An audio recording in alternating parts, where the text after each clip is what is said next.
Hey everybody, here we are again for another edition of the K&E Theater Group Local Spotlight Series. I'm your host, K&E Theater Group Artistic Director, Eddie Zitka, and I'm really excited because today we have another artistic director here.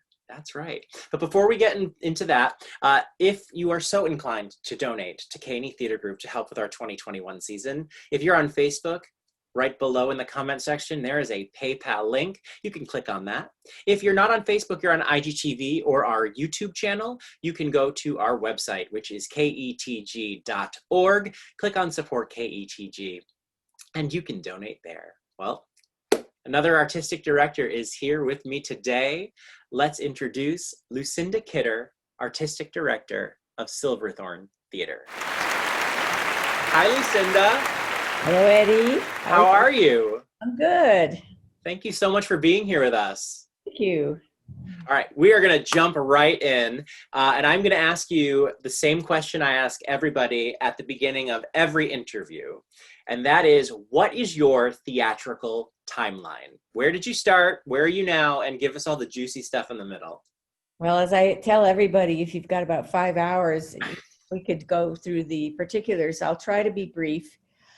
Like most people, I started real theater in high school, and actually worked on a stage called Silverthorne.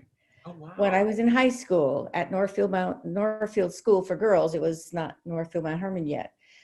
Started there. Then when I went to college, did extracurricular theater because there was no theater department at Swarthmore College where I did my undergraduate work. Went to India and directed my very first show, Ibsen's The Master Builder. I didn't have any hubris at all. And then later came back and went to Emerson College, received a master in theater education there.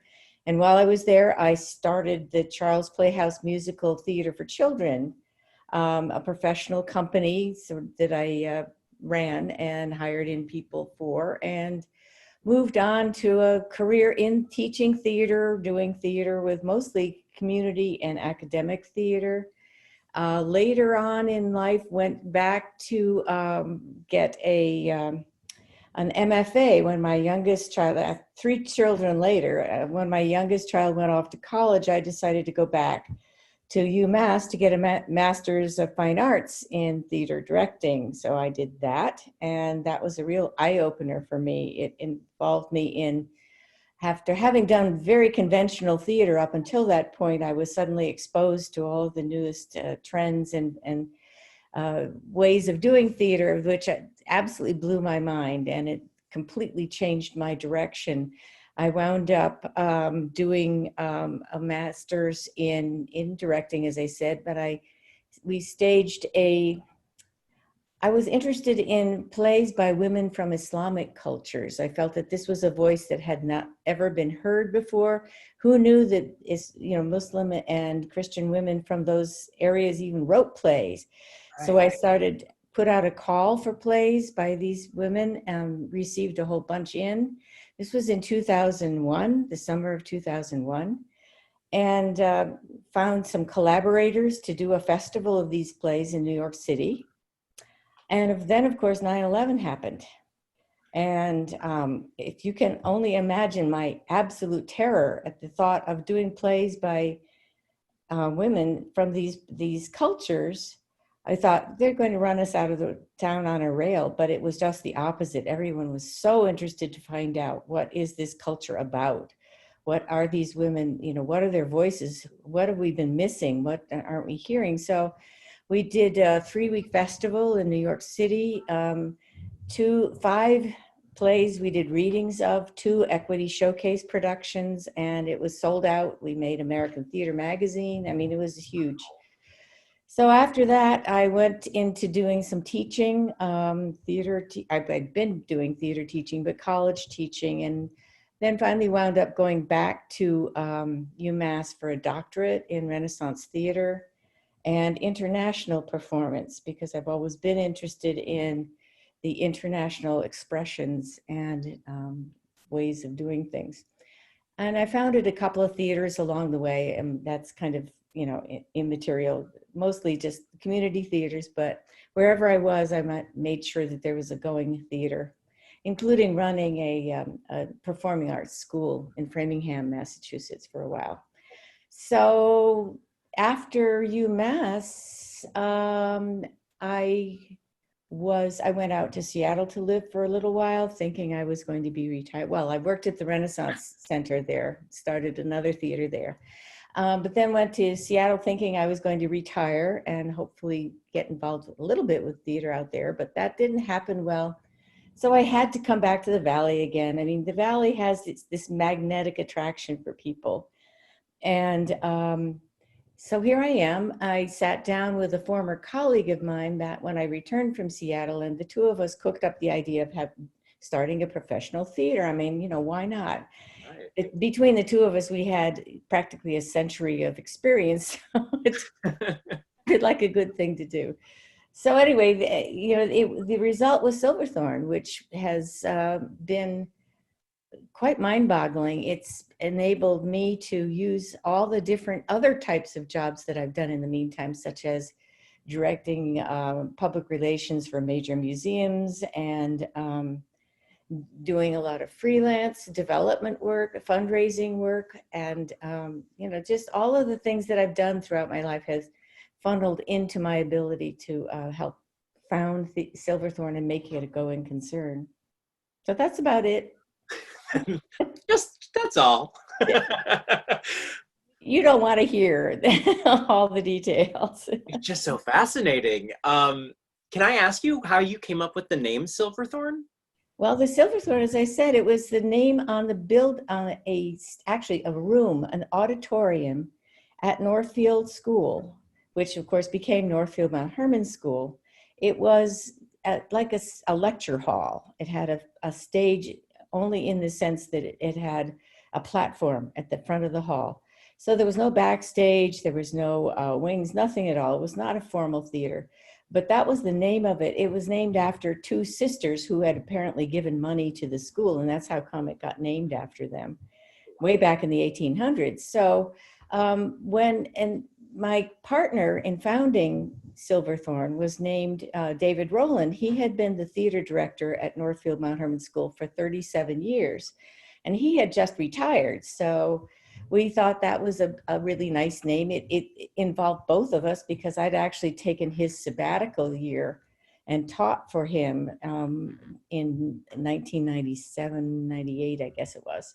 So, and besides, it was the first place that I'd done anything, and he had actually transformed that space into a black box with rehearsal space, costume storage, tech shop, and the whole 9 yards. So it had a lot of significance for both of us, and it seemed like a very friendly sort of name, I guess.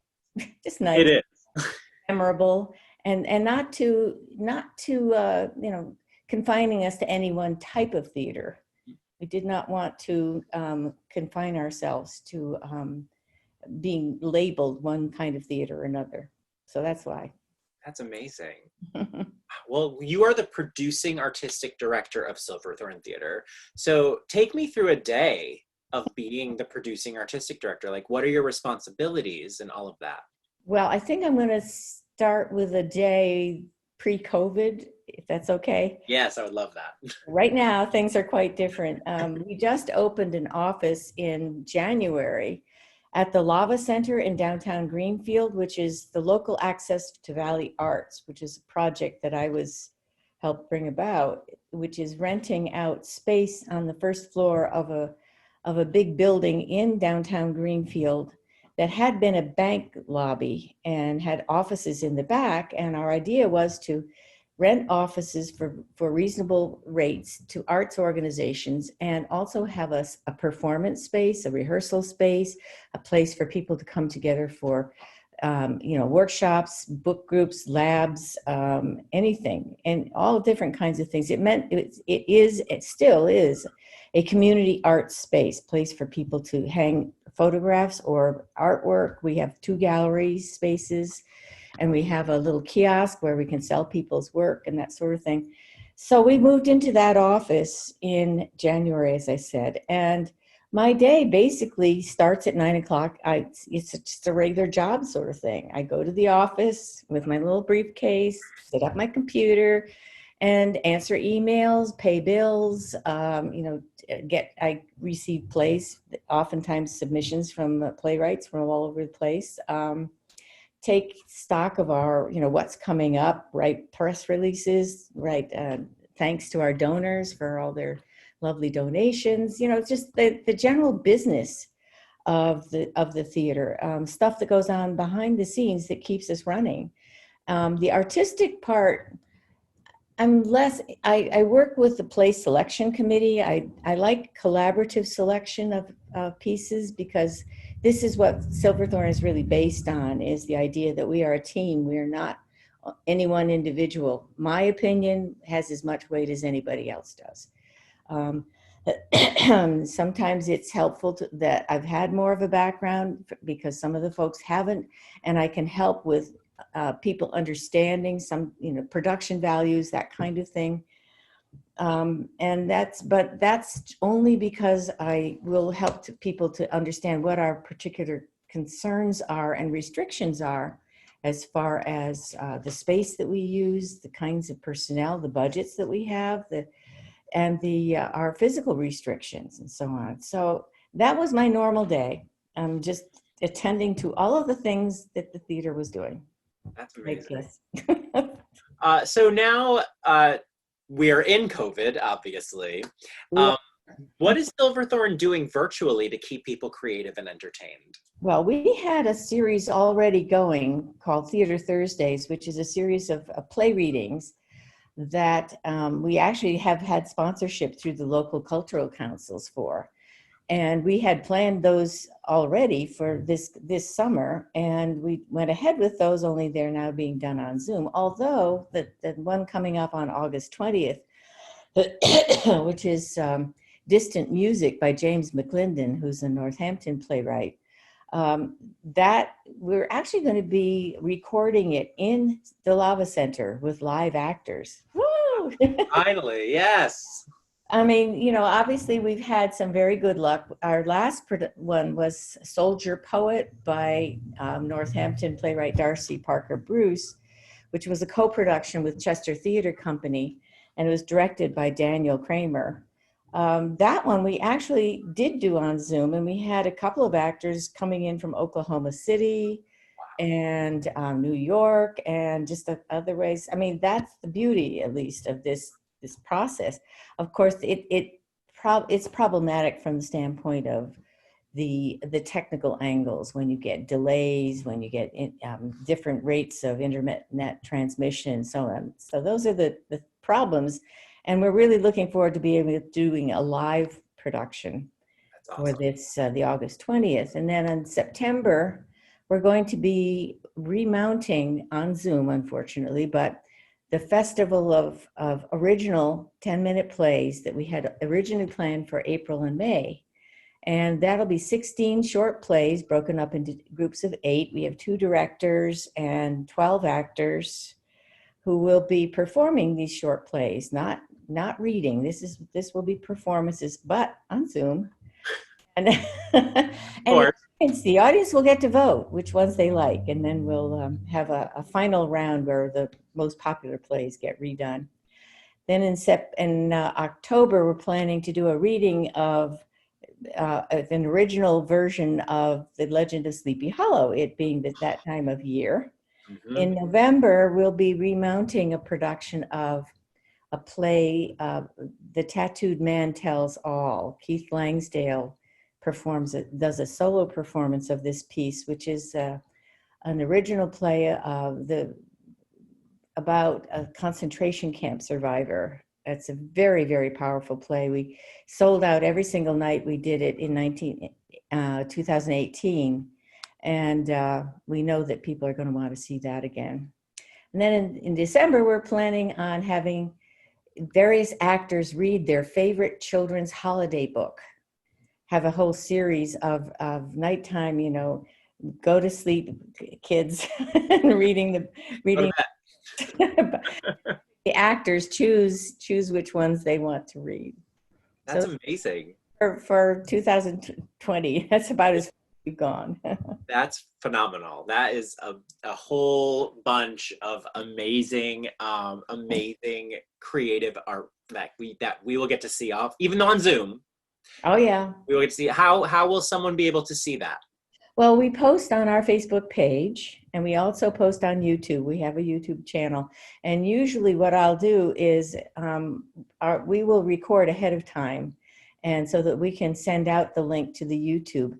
We are trying to possibly raise some money with our festival and experiment with having people buy tickets for that, or at least make donations. We're going to keep the costs down, but obviously there's no other way that we can make some money. So, but the other things, the Theater Thursdays are always free. We offer those free. And as I said, they will go up at 7 o'clock on August 20th for the Distant Music production. And pretty much our curtain time is about 7 o'clock for each one. We have to announce our dates for the other ones, but people need to check our webpage, Facebook page. We do a lot of publicity. And what's the website? silverthorneththeater.org. And theater is spelled with an ER. I know that's not the snobby way to do it. Well, ours is too. Ours is ER, so I get that. That's amazing. Mm-hmm. Wow. All right, so now we're going to do a question that I love, and it's more personal to you. Mm-hmm. And that is, if there was one show that you could see for the rest of your life over and over and over again, what would it be and why? Well, it is Sweeney Todd, the musical, the Sondheim musical. I mean, I have directed it, and and I have actually seen a production of it that I wished I hadn't because it was so bad. Oh no. And that's unfortunate because once you've directed a show, you can never really look at it with the same eyes, obviously. But still, it's such a powerful show. I'm not sure about its redeeming virtues, except that the music is just stunning and it's so difficult. And there's so many challenges, and I just absolutely love the way people can feel at the end of that. I mean, people are just stunned into silence. True, very true. The dissonance of the music, and I'm not quite sure why, because I'm a very peaceful person. And all the blood and everything, I mean, I just revel in it, and I guess because I know it's not real, but it's also a story of a person who is wronged, and exactly the wrong way to go about taking care of how you've been wronged. True. It's also, it's a story about love too. It is, and it's a moral for our times in a way. Violence begets violence, and you simply cannot continue to put people down and not expect that sooner or later it's going to erupt. True, very true. All right, I have a fun question here, and that is, if you had no budget to think of, you're like, budget, schmudget. What are 3 shows that you would like to see produced on a Silverthorne stage? Well, I'm not really one for big spectacles. I mean, I have done a lot of musicals in my time. Silverthorne does not lend itself, that our performance and also our mission does not lend itself to doing musicals particularly, but when they're really, really wonderful. For example, we did Jacques Brel is Alive and Well and Living in Paris, and that was a great show. It was a wonderful sort of thing to do. We also did The Fantastics, which is another fun show to do. However, my 3 choices would be, and I know I probably couldn't get an audience for it, but Antigone is the first one. Antigone is just probably states the moral dilemma that we all face, especially now, and the idea of, the state versus the individual. Where does the choice come down? Where do people come down on that? I think it's a terrific play for stimulating discussion and open thought about, getting opinions out there. How can you justify doing the kinds of things that some people want to see done. That's one, and that's sort of the heaviest one, I suppose. Well, not necessarily. They're all. I think Clybourne Park. Okay. It's a very strong. Again, it's a very strong play. It's turning the tables. It's a look at white privilege and the way in which the culture has so discouraged understanding this. We don't talk the same language in so many cases. We do not interact because we are frightened, we are afraid, we don't know how to talk to each other. We don't know. We may have all the best intentions in the world, and yet we may say things and do things that absolutely blow someone of a different race or ethnic background out of the water. I mean, we have so much listening to do. And I think this play is a classic example of where the listening has broken down badly. The third one is Death of a Salesman. I think, again, Arthur Miller is a genius. I've directed The Crucible, and that's another one that I guess I probably could see over and over again. Death of a Salesman feels very contemporary in the sense that expectations and hopes and dreams of the average person are what it seems to be at the heart of the walls that have been built between us and between the expectation. I mean, it's to me, it represents the root of the polarization that we have, that the average guy just can't seem to make it. And is so discouraged. I mean, you could substitute a lot of different people into Willy Loman's role, and it's not cheerful either. I mean, I love comedy, and I think the complete works of William Shakespeare abridged, it was probably one of my absolute all-time favorites. But I think that these are important plays, and these are plays that I think Silverthorne would be able to do well. That's amazing. Well, I hope to see those on that stage. Well, I'm not sure because I'm not the one that chooses all of them. Right, of course. But you can always hope. We can try. Yeah. Try. So now I have a question here that I think is a question that is for people who are thinking about getting into this business that we call show. And what is the best piece of advice you would give to somebody about the business? Well, leave your ego at home. Yes. I have worked all my life in theater. I am not a rich person and I never expected to be. And I think that's one piece of advice. Do not expect to be rich. You may see very wealthy people who have done very well in it, but the average workaday theater person simply does not. They may make a living doing it, and I've certainly cobbled together a living all of my life doing this. But by the same token, it's so much more fulfilling for me to have been able to do all the different types of jobs within the theater that I've had to do. If you start a theater, you better know something about business. If you are directing a play, you better know a lot about technical aspects, because otherwise you're going to be the bane of your tech director's existence. They're going to hate you. And so you want to do all the possible jobs that you can in theater, accept any job, however menial, even cleaning the toilets, for heaven's sakes. But then the other thing too is it doesn't hurt to have a second career possibility. True. It's very true. I mean, it always says if you want to do something else or can do something else, do that. Yes, fill in jobs. I mean, but it's helpful. Like in my case, a lot of the jobs that I did have that were somewhat fill-ins, they contributed to my ability to run a theater, though. Things like doing publicity, doing development, which is fundraising, all these things they have contributed back into.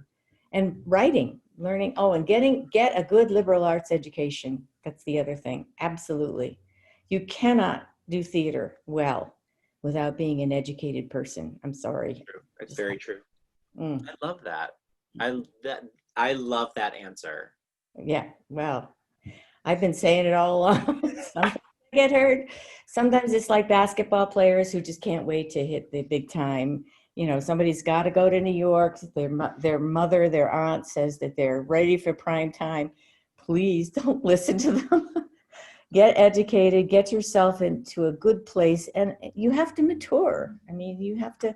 Really good theater is requires maturity. It requires patience, perseverance. I mean, all those great things your mother's always telling you you have to have. I agree. Well, I'm going to ask you one more question. Okay. This is my favorite question. It just really speaks to my soul every time someone answers it. Mhm. And that is, what draws you to live theater? Theater is the penultimate art form. It includes everything that the arts have to offer: the visual, the linguistic, the literary, the music, the dance, the movement. It's everything all rolled into one, and it is immediate. And it is the one art form where you have such a direct connection between actors and audience. And if it's done properly, there is way, no other way of connecting in the entertainment field the way you do here, because you are asking the audience and the actors each to share the shoes of the character that you're playing. That's beautiful. So well said. It was beautiful. Well, Lucinda, thank you so much for joining us on the Local Spotlight series. I'm so excited for people to get to know Silverthorne who maybe don't know about them or haven't seen anything up in Greenfield yet. Where do you normally do your productions? Normally, we perform on the fourth floor of the Hawks and Reed Performing Arts Center at 289 Main Street, right on the Commons in Greenfield. Unfortunately, of course, Hawks and Reed, like all the other performance venues, is shut down at the moment, and we're certainly hoping and planning to go back to be live next year, essentially starting our season as if it were 2020, and it's going to be 2021, and we'll not even notice that there's a year missing in there, because we'll be starting our season off with The Mystery of Irma Vep, which is a great two-person, I should say, comedy that is fast change. It's a Victorian penny dreadful, and it'll be directed by Chris Roman. And then in March, we will be doing Admissions, which is a powerful play about white privilege in the academic world. And that's going to be directed by Mark Dean. And in late April, early May, Keith Langsdale will be directing She Stoops to Conquer, the Oliver Goldsmith restoration drama, comedy, I should say, which is a really fun piece. And in between, we'll be doing other things. Other fun things. Well, please, everyone, like Silverthorne Theater on Facebook. Please do. Go on their website, YouTube channel, all that stuff. You won't be sorry. So thank you, Lucinda, so much, and we will see you soon. Thank you, Eddie. Have a good night. You too. Lucinda Kidder, ladies and gentlemen. Please follow them, support live theater. She is wonderful. She's so smart and knows so much and has done so much. I'm just so excited that she is in this area and she is bringing theater to Greenfield and the Valley. So thank you all once again for joining us. Wow, we are already in August. It's insane. Really quickly before we go, if you are so inclined to donate to K&E Theater Group to help us with our 2021 season, you can go to the comment section below on Facebook. There's a PayPal link there. If you're not on Facebook, you're on IGTV or our YouTube channel, you can always go to our website, which is ketg.org. Click on Support KETG and donate there. While there, join our newsletter.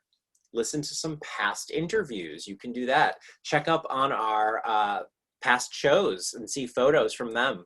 Also, you can see what's coming up for our 2021 season, our supersized season, which all your donations will go to. Well, once again, thank you so much for joining us tonight. We're so lucky to have all of you here supporting us and supporting the local theater community of Western Massachusetts and Northern Connecticut. So thank you again, and have a wonderful night, everyone.